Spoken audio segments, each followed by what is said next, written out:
ছিল, তাদের ছিল, তা আমারও জ্ঞানটা ইনস্ট্যান্ট নগদে আসার পরে পরে আমি গাড়িটারে আবার আমার নিয়ন্ত্রণে নিয়ে আসি।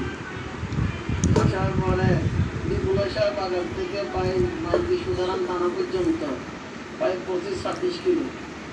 তখন আমি চিন্তা করলাম এখানে যদি বেড়েকে যদি করি তাহলে আর লাভ হলো কি, যাত্রীরও ক্ষতি করলো, আমারও ক্ষতি করলো, গাড়িরও ক্ষতি করলো। তা আমি আমার জীবনের মায়া তারে দিয়ে আমি আমার সুতরাং থানায় আমাদের মাইকি থানার সামনে আমি গাড়িটা নিয়ে আসি। তখন আমার একটা সেফ লাগে, তখন এখানে আসি, আমি আর কিছু করতে পারি না। তখন আমার কোম্পানি আমাকে নিয়ে আসে। কারণ জীবন নিরাপত্তার দায়িত্ব যে ড্রাইভার হিসেবে ওনার কাছে সর্বপ্রথম দায়িত্বটা থাকে। তো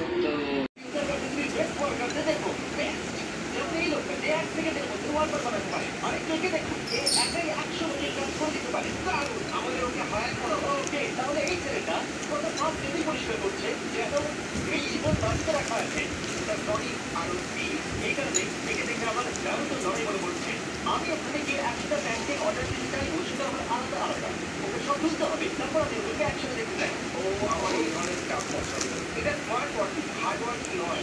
ভাই এটা এইভাবে করা হয়। আপনি কি মনে করেন আপনি কর্তৃপক্ষ করতে পারবেন? এটা পারবেন কি পারবেন না?